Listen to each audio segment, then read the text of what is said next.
la question à poser, c'est que pourquoi le CG Kabouya n'a parlé que des Kassaïens qui vivent au Katanga? Les Kassaïens ne vivent pas qu'au Katanga. Il y a des Kassaïens qui vivent à l'est du pays. Il y a des Kassaïens qui vivent dans le Congo central. Il y a beaucoup de Kassaïens qui vivent dans le Bandundu. Pourquoi on a parlé que du Katanga? C'est justement parce que nous savons, et il y a des Katangais, beaucoup de choses se sont tenues pendant la période électorale ici. On ne va pas dire parce que Kaboula, c'est l'étiquette de l'Union sacrée, il n'a pas de programme, il n'a pas de probité morale ou il n'a rien, on va pouvoir les mettre là-bas comme gouverneur. Je parle ici, pas de Kaboul en tant que personne, c'est juste un exemple parce qu'on parle de lui. Mais je voudrais ici dire qu'on ne peut pas prendre un gouverneur, voter un gouverneur de province uniquement parce qu'on a reçu un mot d'ordre. Non. Nous avons eu Maweja, qui a été imposé par l'UDPS en son temps, n'est-ce pas? Il a fait ce qu'il a fait, ça a créé ce que ça a créé. Maweja est parti. Des dégâts énormes, il faut le dire. Son vice-gouverneur a expédié les affaires pendant plus d'une année, si pas plus. Elle est partie. On a imposé M. Kabeya. Machi Abidi. Deux oreilles. Voilà. Les mêmes qui l'ont imposé, qui l'ont adulé hier, l'ont chassé le lendemain. Son vice-président, Mme Julie Kalenga, a expédié les affaires de la manière qu'elle a fait. Tout ça, c'est quoi? C'est parce qu'on est dans la politique de dictat. À 3,5, 4,5 ou 5,5 $, le wax de Maman Moseka vous rend inoubliable. Merci de nous contacter.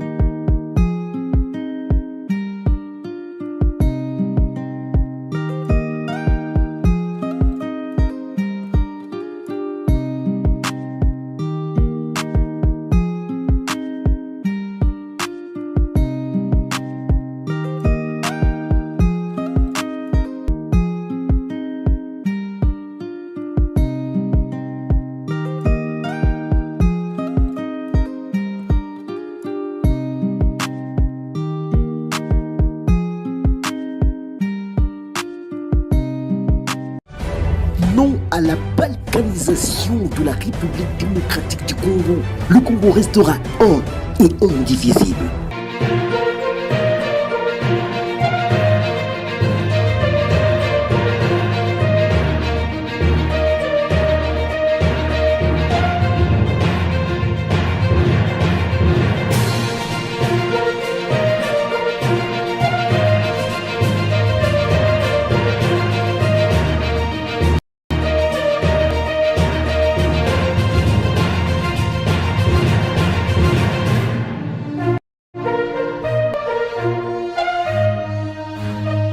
Vous êtes sur le canal qu'il vous faut pour avoir les meilleures informations, les meilleures analyses, meilleurs décryptages. Bienvenue dans Politikon, l'espace où vous apprenez tout à la fois de la situation politique de notre pays. Ça bouillonne sérieusement à l'UDPS après la sortie de son chef, le secrétaire général, M. Augustin Kabouya, qui s'en est pris, sa aménagement aux combattants basés à Lubumbashi. Vous êtes des immigrés, vos pères étaient venus travailler à la Gécamine. Montrez-moi votre village au Katanga. Laissez les Katangais s'occuper de leurs affaires, notamment l'élection des gouverneurs. Y a-t-il eu un Kassaïen qui avait tendance, qui avait des ambitions pour postuler au gouvernorat du Haut-Katanga? La sortie de Kabouya suscite fantasmes et polémiques, et même colère et indignation dans certains milieux. On va en parler dans l'émission. Aujourd'hui, la Cour va se prononcer dans les contentieux des élections du 20 décembre. On verra bien qui vont être réhabilités, qui vont être invalidés, mais dans tous les cas, on verra si la famille de Félix Tshisekedi, sa famille politique, va résister après les arrêts de la Cour. On reviendra sur d'autres choses. Kagame qui accepte finalement l'idée de rencontrer Félix Tshisekedi, mais pose des conditions lui aussi. Le cumul des mandats, il y a tellement d'actu sur lesquels on reviendra. Dans l'émission, vous êtes au bon endroit. Bienvenue sur votre chaîne.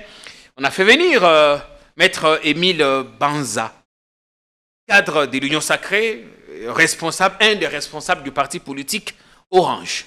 Bienvenue. Merci beaucoup, Jean-Pierre. Vous n'avez pas de cravate orange ici. Non, mais aujourd'hui, j'ai voulu vous faire honneur parce que j'ai appris que par l'émission que vous avez tournée avec Jean-Marie Kassamba, que vous vous habillez toujours en noir et blanc. Et donc, je me suis dit, pourquoi pas lui faire honneur aujourd'hui en m'habillant en noir et blanc aussi. Donc, voilà. Là, vous nous avez eu sous ces coups-là. Bienvenue, on est content de vous recevoir ici encore une fois. Comment allez-vous? Je vais très bien, comme un charme. Les partis Orange se portent bien également. Le président Fillon Ndondoboni aussi. Donc, on l'entend de moins en moins. Est-il toujours au pays, à l'étranger, ou où se cacherait-il? Non, il est toujours au pays. C'est un fils du pays. Donc, il n'a aucun intérêt à pouvoir s'expatrier. Fillon Ndondoboni vit à Kinshasa. Il est là.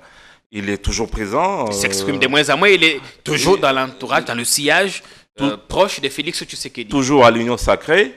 Toujours à l'Union Sacrée. Nous revenons de la première manche des élections, les élections législatives nationales et députations provinciales.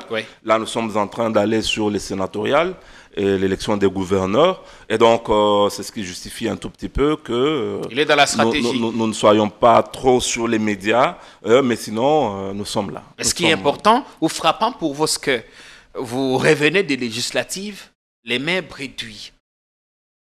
On va dire ça comme ça. Et donc, c'est ça. Donc, dans une élection, on y va, soit qu'on rafle quelque chose, soit qu'on perd quelque chose. Qu'est-ce qui n'a pas marché? Pourtant, vous aviez personnellement le vent en poupe. J'ai suivi vos actualités sur Internet. Je trouvais que vous réunissiez à l'époque des milliers de personnes que vous suivez. Qu'est-ce qui n'a pas marché? Problème des seuils ou vous n'avez pas été nommé, comme on l'a dit, de bien d'autres. Non, je ne dirais pas ça.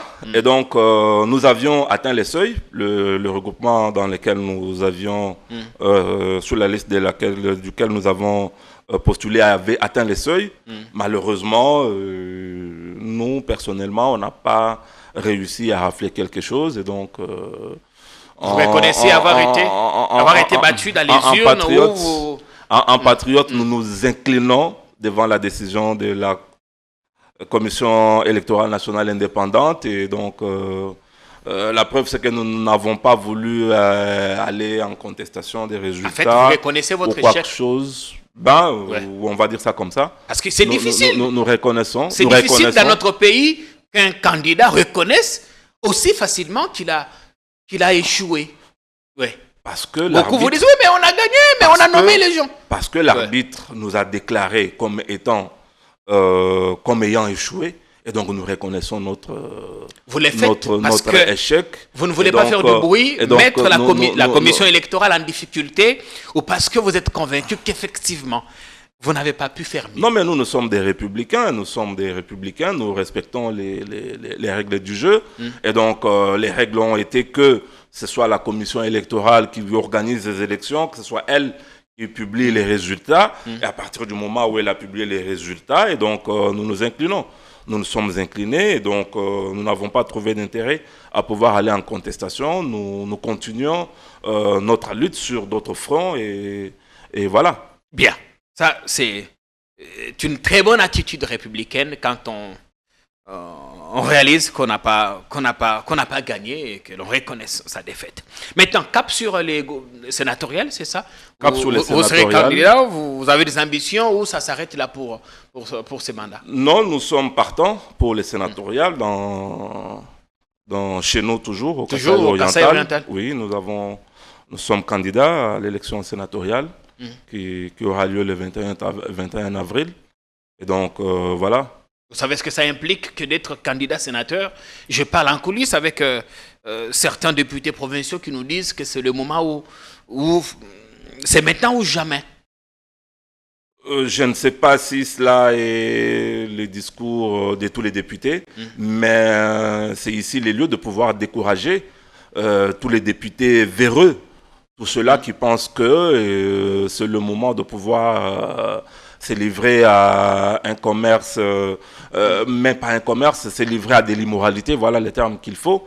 Et donc, ici, nous voulons aussi appeler la justice à pouvoir jouer son rôle pour que tous ceux-là qui vont s'aventurer à pouvoir verser dans la corruption comme étant corrupteurs ou comme étant corrompus, qu'ils puissent répondre de leurs actes. Quand vous voyez la manière dont ces élections se sont déroulées, Maître Émile Banza, vous dites que ça a été les meilleures élections. Quelles leçons vous en tirez des choses qui peuvent être améliorées la prochaine fois? Bon, les élections n'ont pas été les meilleures, ça il faut le reconnaître. Ouais. Mais ce qu'il faut dire, c'est qu'il y a eu beaucoup d'efforts qui ont été consentis dans le sens de pouvoir améliorer les choses.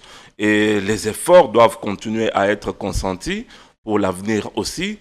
Et s'il y a des choses sur lesquelles il faut revenir, c'est notamment sur la mise en place des institutions ou des animateurs de ces institutions-là à l'heure. Éviter ce que nous avions vécu à la législature passée, où on a vu la société civile être divisée, la société civile, confession religieuse, être divisée, c'est tiré à boulet rouge, juste parce que tel voulait placer son candidat, tel autre ne voulait pas de celui-là, et ainsi de suite. Et de pouvoir fédérer les énergies, les intelligences, et surtout faire des concessions pour que les institutions soient mises en place à l'heure pour permettre également que les choses ne soient pas organisées, je ne vais pas dire à la va-vite, mais que les choses ne soient pas organisées de manière précipitée, je vais dire. La Cour constitutionnelle se prononce aujourd'hui et le promet de rendre ses arrêts dans le cadre des contentieux électoraux. Est-ce que vous vous attendez à des surprises? Des surprises. Personnellement, vous n'avez pas saisi la Cour, mais il y a eu des milliers de requêtes qui ont été déposées. On a parlé de 25 000 environ, je ne sais pas si c'est vrai ou faux. 25 ou 17 000. Ou 17 000, ouais. Je ne sais pas si c'est vrai ou faux. Bon, ici, nous voulons juste appeler la Cour de pouvoir dire le bon droit, hein, de pouvoir faire place à la justice. Nous avons... Presque tout le monde a stigmatisé c'est que notre justice, la justice de notre pays, la dernière sortie médiatique du chef de l'État, il a utilisé les termes qui étaient un peu plus forts. La justice est malade. Justice est malade. Et donc, ici, j'appelle les hauts juges de pouvoir faire montre d'un sursaut patriotique et de pouvoir dire le droit, le bon droit, comme ils l'ont dit déjà au niveau de la contestation des candidatures et de toutes les autres décisions qui s'en sont suivies, et qu'il reste dans cet élan pour dire le bon droit. L'Union sacrée résistera-t-elle après ces arrêts, parce qu'il est possible que certaines personnes soient invalidées? Ben, ça sera justice. Si elles vont être invalidées en suivant les règles légales et les lois de la République, je ne vois pas pourquoi les gens vont pouvoir quitter l'Union sacrée ou ils vont pouvoir être frustrés. Et donc ici, nous appelons au sens patriotique, au sens républicain de tous. Nous voulons que ce pays puisse avancer, et il ne peut avancer que si nous tous, nous intériorisons le fait que nous n'avons que ce pays et que nous devons pouvoir respecter les règles du jeu à tous les niveaux. Nous avons respecté au niveau de la CENI, maintenant nous sommes au niveau de la Cour constitutionnelle.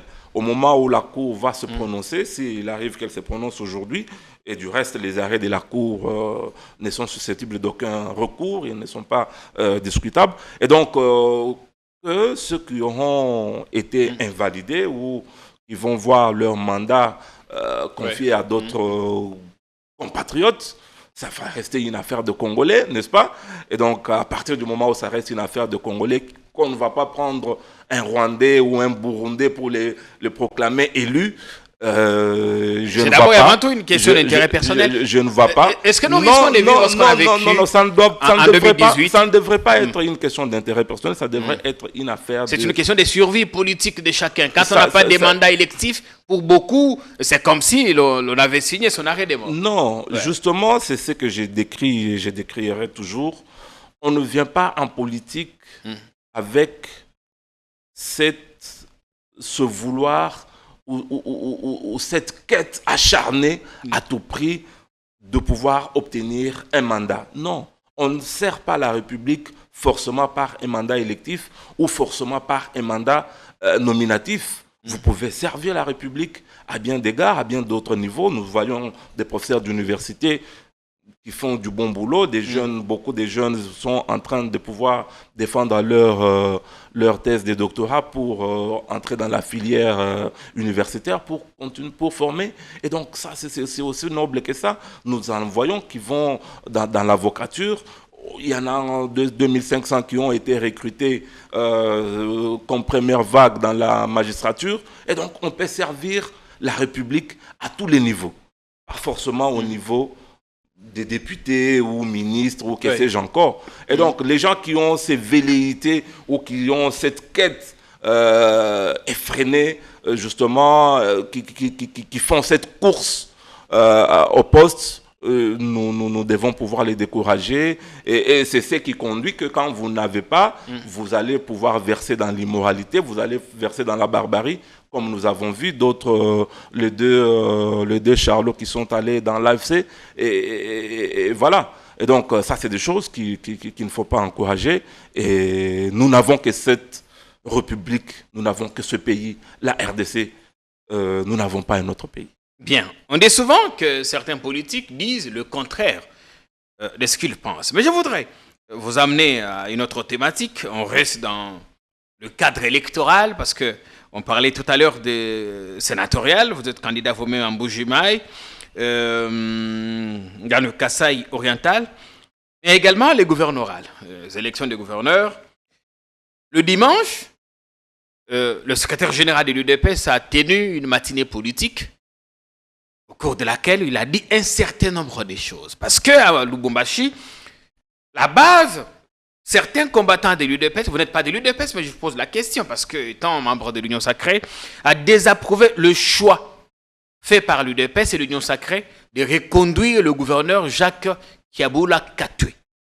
Ils ont estimé que ce choix n'engageait que Augustin Kabouya et ceux qui étaient autour de lui. Et Kabouya a riposté pour dire, rappelez à ceux-là qu'ils sont Kassaïens, ils ne sont pas Katangais, ils n'ont pas des villages d'origine au Katanga, qui doivent la boucler.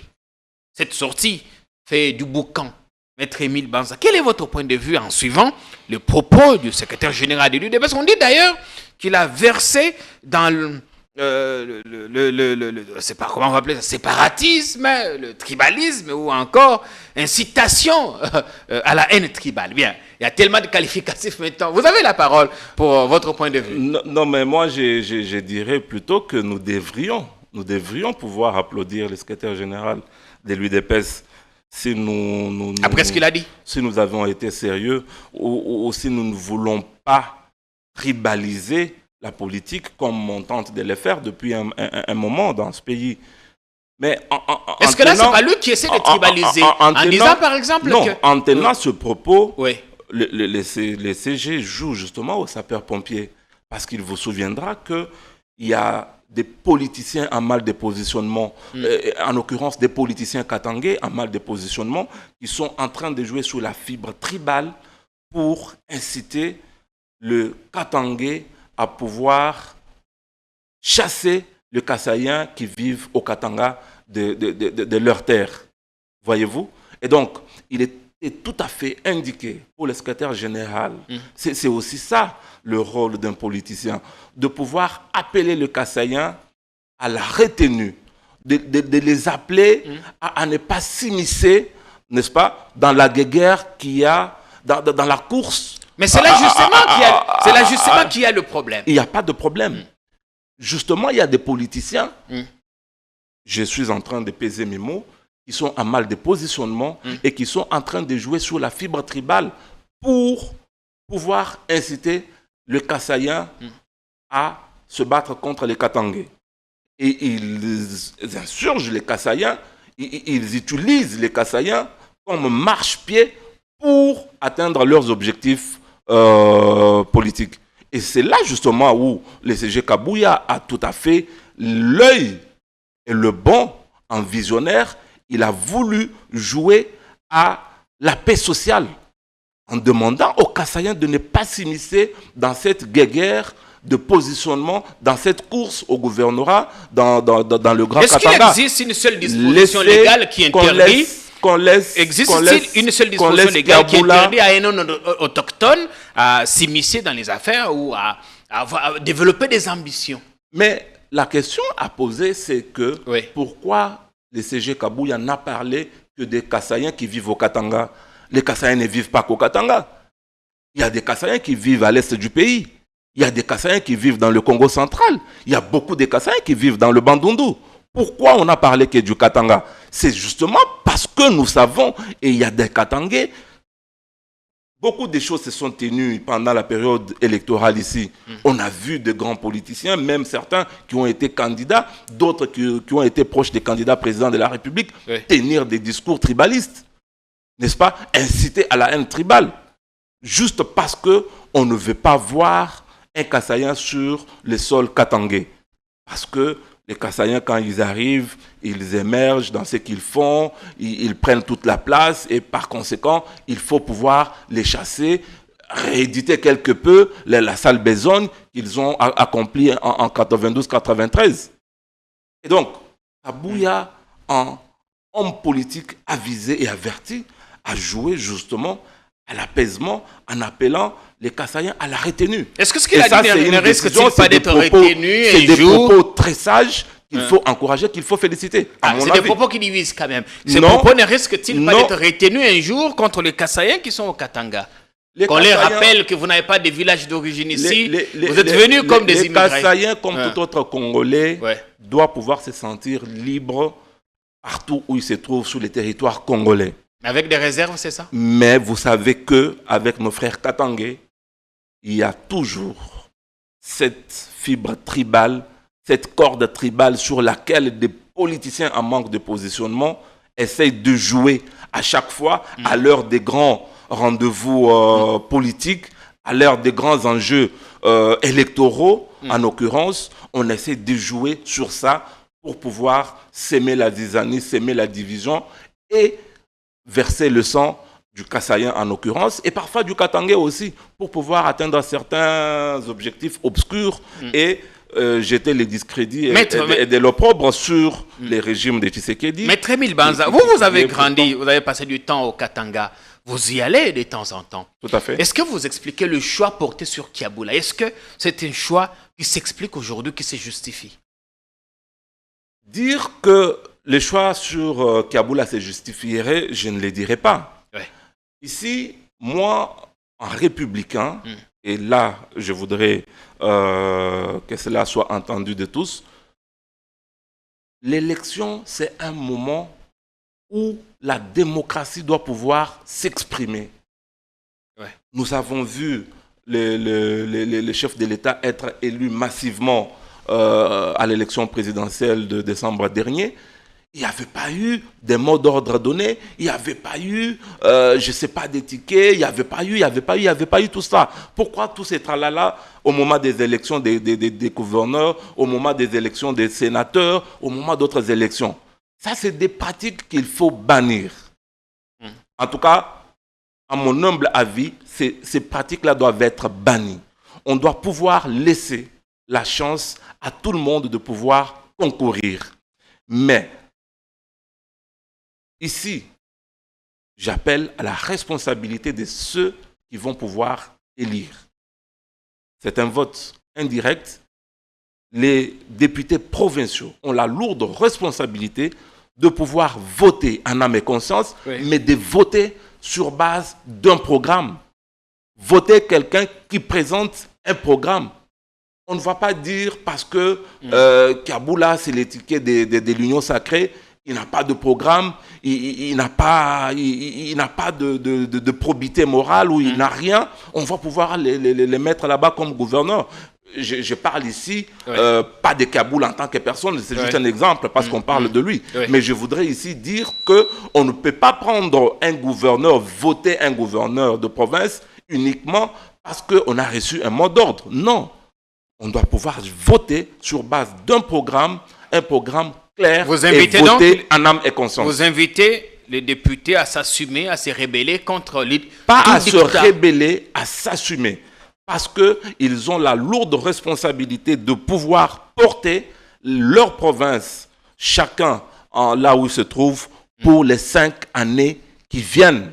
Et donc, si vous faites le choix qui a été dicté par un regroupement politique ou par un responsable politique quelconque, c'est vous qui allez pouvoir répondre en 2028 quand il faudra faire le bilan. La population vous posera la question de savoir est-ce que nous avons eu de l'eau? Est-ce que nous avons eu de l'électricité? Est-ce que nous avons eu de routes? Et si vous avez voté par complaisance, par respect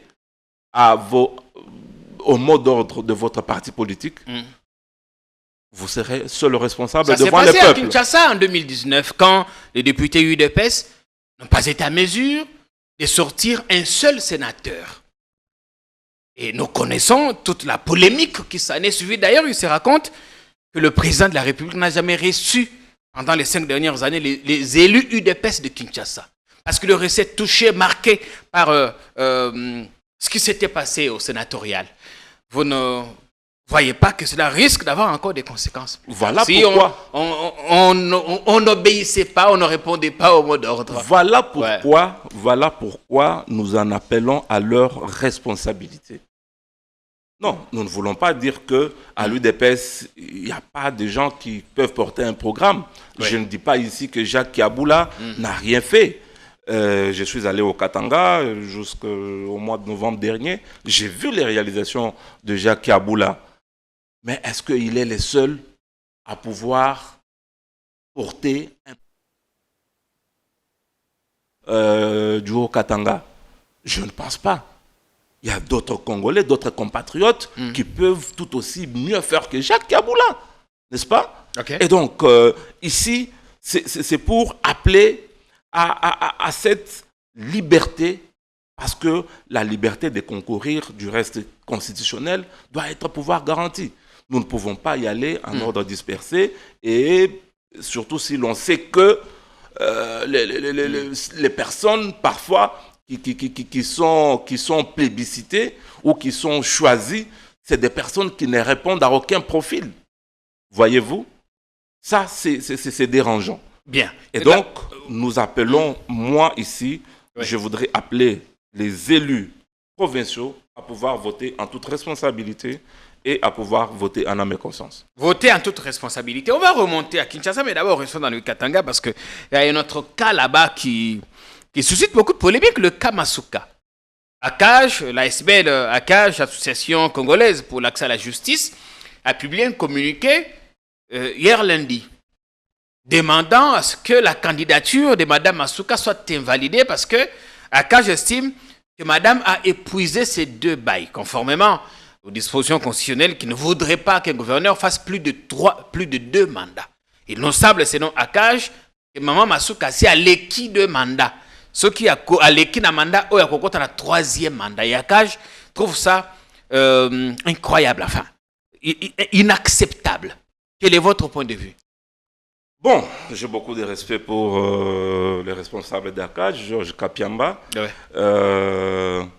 Je suppose seulement qu'il a lu correctement la disposition qu'il a invoquée, l'article 198 de la Constitution, qui veut que un candidat ou un gouverneur soit élu pour un mandat de 5 ans renouvelable une seule fois. Justement. Mais aujourd'hui, si nous faisons le compte Fifi Masuka n'est-elle pas dans ces cas? De Madame Fifi Masuka à la tête de la province du Lualaba, que je sache, Fifi Masuka n'a pas encore fait un seul mandat comme gouverneur élu. Que je sache. Si nous restons dans l'esprit du texte de l'article 80, dans les dispositions de l'article 198. Mais elle fait partie d'un ticket. Fifi Masuka, que je sache, n'a pas encore fait un seul mandat comme gouverneur élu. Elle a fait partie d'un ticket avec Richard Mouyej. Elle a fait partie d'un ticket avec, et ça compte aussi. Avec M. Mouyej comme vice-gouverneur. Mais la loi parle de mandat des gouverneurs. Ne peut être élu gouverneur que celui-là, ou ne peut plus être élu gouverneur. C'est un ticket. Non, ne faisons pas l'amalgame. Pas d'amalgame, justement. Ne faisons pas l'amalgame. L'article 198 est clair.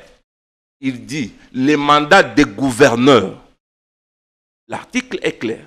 Il parle du mandat des gouverneurs. Mais le vice-gouverneur est le colistier du gouverneur. Non. Le mandat du gouverneur est de 5 ans, renouvelable une seule fois. Et donc, à partir du moment où vous n'avez pas été candidat titulaire, n'est-ce pas? On ne peut pas aujourd'hui prétendre dire que Mme Masuka ne fasse pas ou que sa candidature soit rejetée. Elle n'est pas frappée par cette incompatibilité. Elle n'a jamais été élue comme gouverneur de province. Elle a gouverné. Et donc, au nom de quoi il a passé ces 3 dernières années, ou 4 même, à la tête du Lualaba, un intérim quasi interminable? Oui, le gouverneur titulaire, Richard Mouyej, était absent, était empêché pour des raisons que j'ignore. Et donc, il était tout à fait normal que pour assurer la continuité... Il a été poussé à la sortie, pour assurer la continuité, à la démission. Pour assurer la continuité des affaires, il faille que la vice-gouverneur qui venait en ordre utile puisse faire l'intérim. La loi dit quoi? C'est que Mme Masuka a fait. Qui dit la et loi? Donc, un intérim. À partir du moment où la commission électorale, la commission électorale nationale indépendante, n'a pas organisé des élections pour pourvoir au remplacement de Richard Mouyej, ce n'est pas à Mme Masuka qu'on va imputer cela. Une situation savamment entretenue. Non. Si on va dire qu'elle est entretenue, elle a été entretenue par qui? Par Mme Masuka, qui est allée corrompre la commission. Mais pourquoi n'avions-nous pas organisé des élections? On va parler si on voulait la maintenir, elle a entretenu ça avec le rebelle d'aujourd'hui, Corneille Nangaa, qui a été à la tête de la CENI hier. Elle a continué à entretenir ça avec Denis Kadima, qui est arrivé aux affaires 28 mois après la date prévue. Non.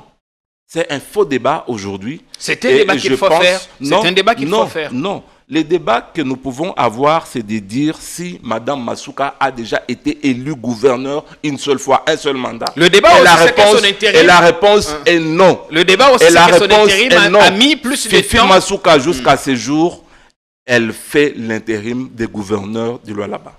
Elle n'a jamais été élue gouverneur et donc elle a tout à fait la plénitude de l'exercice de Mais dans le cas de Kiaboula, vous dites pourquoi est-ce qu'on n'a pas trouvé un autre? Et pour Fifi, vous trouvez normal qu'elle reste et demeure, c'est ça? Non, je n'ai pas dit qu'elle demeure. J'ai dit qu'elle a la plénitude de l'exercice de ses droits, comme tout autre Congolais, de pouvoir postuler comme candidat gouverneur.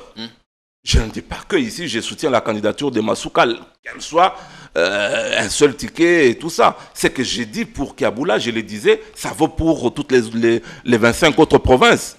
Ouais. Je ne suis pas partant pour les dictats, pour le mot d'ordre à la tête des... Non, je voudrais que les jeux soient ouverts et je prône pour la liberté de concourir, laisser à tous les Congolais de pouvoir le faire comme on a vu pour les élections à la députation nationale. Nous avons été combien? 25 000 candidats. Oui. Et donc voilà. Aujourd'hui, sur la liste des élections au Sénat, chez nous au Kasaï oriental, il y a quoi? Il y a 39 candidats. De bonne guerre. Nous avons quoi? Nous avons 4 ou 5 candidats de l'UDPS sur cette liste-là. Et donc voilà, ça c'est la démocratie, l'exercice de la démocratie. On doit pouvoir laisser les jeux ouverts à tout le monde, à tous compatriotes. Mais à côté, pourquoi on ne prendrait que le même et on recommencerait avec eux? Voilà. Pourquoi? Il faut faire du 109 voilà. Avec l'ancien. Voilà. Maintenant, il y a un problème, le cumul. Parce que là, la situation profite notamment à ceux qui sont en fonction. Kiabola est en fonction. Il sera peut-être manœuvré. Madame Massouka également, il est en fonction. Ils sont tous bénéficiaires de cette volonté du président qui a demandé au gouvernement de la décision d'expédier les affaires courantes où eux, ils dépendent d'une autre situation. J'aimerais bien comprendre pourquoi. Parce que par le passé, on a vu des gouverneurs être élus et être remplacés par d'autres personnes, le vice ou d'autres personnes. Pourquoi eux ne quittent pas le pouvoir? Non, mais ils ne quittent pas. C'est cumul. Ils ne quittent pas par la volonté de la loi. La loi est claire en la matière. Vous avez été élu, vous avez un autre mandat, vous faites le choix. Vous faites le choix de partir vers l'un ou l'autre de poste. Voilà. Aujourd'hui, j'ai vu mon ami, l'excellence Guy Bandou Ndungidi, le gouverneur du Congo central, qui a été doublement élu comme député national et comme député provincial. Mais il a fait le choix de rester gouverneur de province. Et donc, par ce fait-là, il a renoncé à ces 2 mandats comme député national, ce qui donne d'office qui laisse la place à son premier suppléant. Il a fait de même au niveau de la députation provinciale. Il a laissé. Ça ne va pas être facile pour lui parce que l'Union Sacrée. Et lui. Il n'est pas candidat de l'Union Sacrée qui a plutôt fait le choix de son vice-gouverneur, un certain Bilolo, qui sera le candidat à l'Union Sacrée pour cette élection.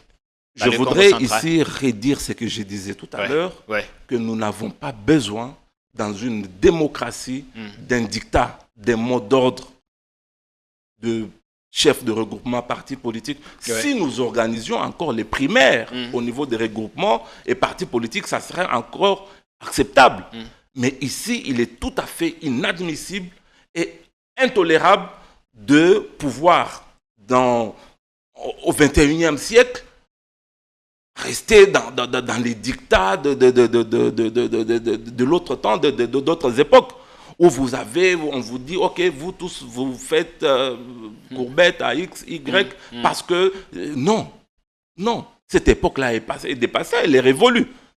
Mais je sais que Guy Bandou, pour avoir fait preuve de beaucoup de dextérité et qu'on lui reconnaît dans sa nature, dans la gestion de la province, il va sans doute être réélu au Lémé comme gouverneur de province du Congo central. Il aura comme son ancien vice-gouverneur. Oui, là n'est pas le problème. Grâce à Bilolo, je voudrais dire, pour revenir à la question des cumuls, que la loi laisse cette brèche-là à tout compatriote qui est élu député, mais qui jouit de notre mandat, de pouvoir faire le choix. Ce n'est pas le cas pour le gouvernement. Et ici, en ce qui concerne le gouvernement, la décision qui a été prise par le chef de l'État, elle est tout à fait une décision qui respecte les règles et les lois de la République. Comment ça? Expliquez-nous. Parce que on ne peut pas comprendre qu'un gouvernement, démissionnaire soit-il, puisse déposer sa démission aujourd'hui et quitter les affaires demain. Mais on va laisser le pays entre les mains de qui? Qui va gérer la République? C'est déjà arrivé dans ce pays. Qui va gérer la République? C'est déjà arrivé par le passé. C'est déjà arrivé par le passé, mais c'est là où il y a eu violation de la loi. À l'époque, avec le Premier ministre Koya Diallo, qui a été nommé comme Premier ministre intérimaire, ça a été une violation flagrante de la Constitution. Vous avez la Constitution, je vous mets à défi de me sortir un seul article de la Constitution qui parle d'un gouverneur, d'un Premier ministre intérimaire. Un seul article. Il n'y en a pas. Et du reste. quand le Premier ministre... On aurait pu accepter Laissez-moi une minute pour terminer sur la question.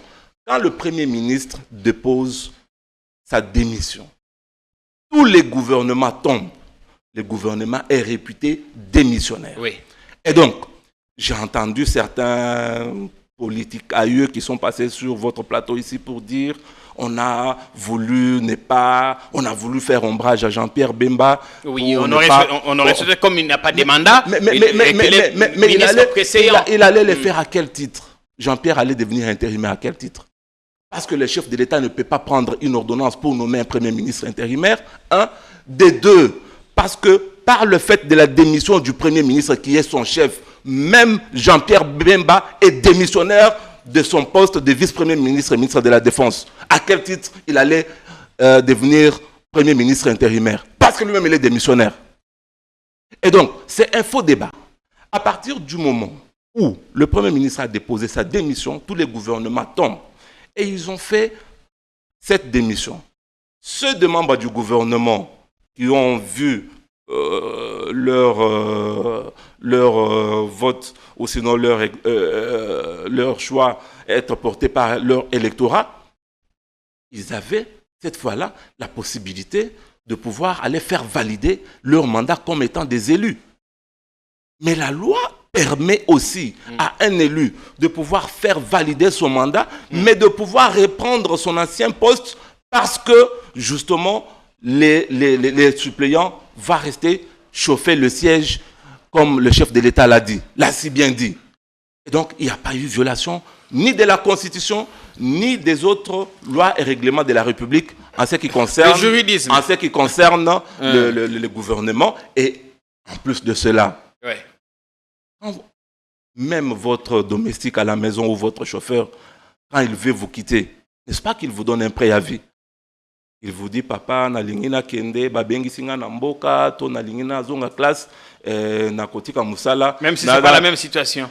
Non, mais c'est la même Les deux situation. ne sont pas régis. C'est la même situation. Ils sont régis par la loi en matière du travail. Et donc, quand vous quittez votre poste, vous devez préaviser votre employeur.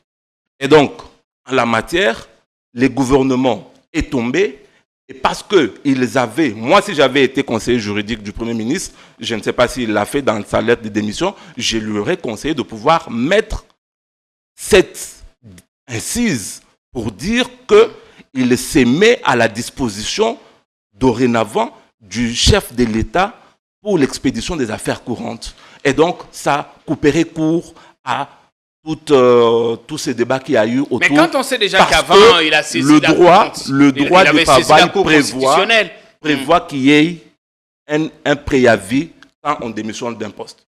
On sait qu'il Sama avait saisi la Cour constitutionnelle et tout ça, enfin, la Cour constitutionnelle ou le Conseil d'État à l'époque qu'il avait débouté. Le Conseil d'État, justement. Le Conseil d'État l'avait débouté. Dans le but, parce qu'il avait les soucis de pouvoir continuer à gérer les choses. Et le Conseil d'État lui a dit non, messieurs, vous ne pouvez pas cumuler. Voilà pourquoi il ne cumule pas aujourd'hui. Il cumule en ces moments. Non, il ne cumule pas. Aujourd'hui, si vous allez à l'Assemblée nationale, vous ne trouverez pas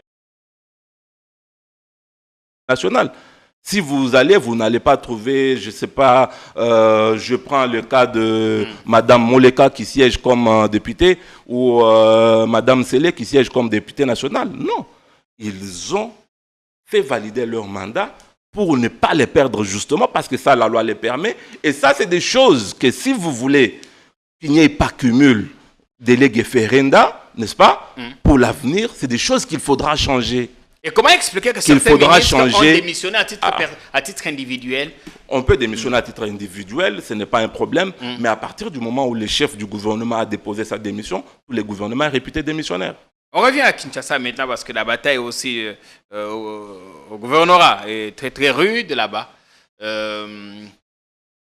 Quelle observation vous faites de la situation en ce moment pour l'hôtel de ville de Kinshasa?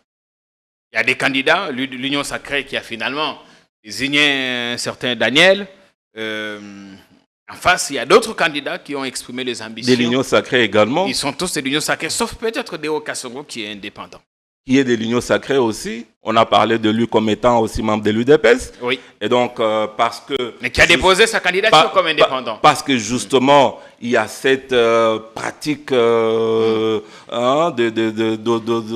temps, d'autres époques, qui est encore en train de refaire surface. Il était obligé de partir parce qu'il a ses ambitions. Il était obligé de partir en indépendant, n'est-ce pas? Mais ici, je voudrais dire, comme j'ai dit pour les autres, que les jeux soient ouverts et que celui qui est porteur d'un projet puisse concourir librement. Il y a eu un souci dans le Kasaï, parce que c'est là où vous avez été candidat député national, vous y êtes encore candidat sénateur. De l'avis de plusieurs observateurs, le Kasaï n'a pas vraiment décollé. Enfin, s'il faut prendre tout l'espace Kasaï, seule la ville de Mbujimaï a connu un semblant d'évolution avec la voirie urbaine. Évidemment, mais pas plus que ça. Aujourd'hui, on dit que le malheur du Kasaï oriental, c'est d'abord les gouverneurs qu'on a alignés là-bas qui n'avaient pas le profil. Quel profil aujourd'hui, Maître Émile Banza, qu'il nous faut pour le Kasaï oriental? Question de faire décoller cette région qui est, on va le dire quand même, en retard en termes de développement. Le seul problème que nous avons dans cette République, c'est que c'est les dictats du politique dans tout. C'est l'immixtion du politique, n'est-ce pas, de l'homme politique, même dans la gestion de la République. C'est là tous les péchés que nous avons. C'est là tout le problème que nous connaissons aujourd'hui. Le jour qu'on va faire sortir cette pratique de notre jeu électoral démocratique, je pense que nous aurons fait un bond en avant. Nous avons eu Maweja, qui a été imposé par l'UDPS en son temps, n'est-ce pas? Il a fait ce qu'il a fait, ça a créé ce que ça a créé. Maweja est parti. Des dégâts énormes, il faut le dire. Son vice-gouverneur a expédié les affaires pendant plus d'une année, si pas plus. Elle est partie. On a imposé M. Kabeya, Machi Abidi. Deux oreilles. Voilà. Les mêmes qui l'ont imposé, qui l'ont adulé hier, l'ont chassé le lendemain. Son vice-président, Mme Julie Kalenga, a expédié les affaires de la manière qu'elle a fait. Tout ça, c'est quoi? C'est parce qu'on est dans la politique de dictat. On veut dicter, on veut imposer. Non, on ne va pas sortir de l'auberge si nous continuons sur cette lancée-là. Il faut casser. Aujourd'hui, il faut casser avec cette mauvaise pratique, laisser les jeux ouverts, laisser les gens qui sont porteurs d'un projet et qui sont habités par l'ambition ou sinon la volonté de pouvoir faire avancer les choses pour le développement de nos provinces. C'est le seul verrou que nous devons arriver à faire sauter aujourd'hui pour que les choses marchent, que ce soit pour les Kasaï, que ce soit pour d'autres provinces encore. Aujourd'hui, tout à l'heure, on parlait de Kiaboula, on parlait de Masuka, on parlait de mon ami Guibandou tout à l'heure. On doit pouvoir laisser les jeux ouverts, que le meilleur puisse gagner. On parle du meilleur. Le meilleur, c'est celui qui porte un projet qui est, on va dire, un projet bancable. Un projet bancable où celui qui a plus de cash à distribuer. Pas celui qui a plus de cash, pas celui qui voit se faire, qui va faire des courbettes à sa hiérarchie pour pouvoir être positionné ou qui va... Non. Si nous voulons aider ce pays, si nous voulons que ce pays avance, nous devons sortir de ce genre de pratiques. Merci. L'émission d'aujourd'hui est finie, Maître Émile Banza, sauf si vous avez un autre mot à ajouter. Nous estimons ici avoir épuisé toutes les thématiques. Non, mais je voudrais vous féliciter. Je voudrais directement sur le gouvernement qui doit sortir, qui doit venir le prochain gouvernement. Est-ce que vous attendez du prochain Premier ministre, ainsi de suite? Allez-y, s'il vous plaît. Non, mais que ce soit un gouvernement des technocrates, des gens qui sont qui vont être inscrits dans la vision du chef de l'État pour pouvoir l'aider à réaliser son projet, ce qu'il a promis au peuple, et que ça ne soit pas justement un gouvernement dicté par les forces politiques et tout ça, Parce que c'est là justement où on prend n'importe qui, on met aux affaires et demain, nous commençons à regretter et le temps dans l'entretemps, il ne nous attend pas, n'est-ce pas? Il passe comme un cours d'eau. Je disais que je voulais vous féliciter pour Politicon RDC. J'ai vu que c'est votre nouvelle chaîne. Ouais. Vous êtes parti de Balkanisons. C'est quoi? Non, à la balkanisation. Il y a eu évidemment un problème de piratage. Non, à la balkanisation. Je voudrais sincèrement vous féliciter et vous encourager à pouvoir aller de l'avant. Vous savez, moi, j'ai toujours été fan des jeunes qui sont affranchis. Voyez-vous, des jeunes qui se battent qui se battent d'abord avec leurs propres moyens, avec leur propre intelligence pour faire évoluer les choses. N'est-ce pas? Oui. Voyez-vous, et je suis content pour vous parce que vous en faites partie. Je voudrais sincèrement vous féliciter et vous encourager à pouvoir continuer. La vie, elle n'est pas facile. Et donc, j'ai suivi Jean-Marie qui louait vos qualités, qui disait que vous étiez un homme de principe. Et je voudrais vraiment vous encourager à continuer sur l'élan de principe. Parce que c'est ça qui fait l'homme. Hein? L'homme, ce n'est pas celui qui est soumis, ce n'est pas celui qui est... Celui-là, c'est un vassal. Celui qui est soumis, c'est un vassal. Hein? Vous êtes un homme, bravo, à vous. Maître Émile Et de beaux jours à Politicon RDC. Merci à vous. Vous êtes un habitué de ce plateau. La dénomination a changé, mais pas l'âme patriotique. Et bonne chance à vous pour le sénatorial. Revenez-nous ici avec un siège. Et comme ça, on viendra prendre un peu de samba là-bas, un peu de chichampa de chez nous. Ça a été un plaisir. Et des bonnes choses à vous. Merci beaucoup. Merci également à vous, notre public, vous qui vous abonnez tout le temps sur notre chaîne. Coupez les extraits, mettez où vous voulez. Ça n'est fini pour ce soir. Une autre émission intéressante à suivre autour des 18h, la situation d'un sujet congolais qui a un litige avec l'État chinois et qui ne se sent pas sécurisé, protégé, soutenu par son gouvernement. Une émission qui va vous interpeller. Ne manquez pas de nous suivre ce soir sur votre chaîne. Salut!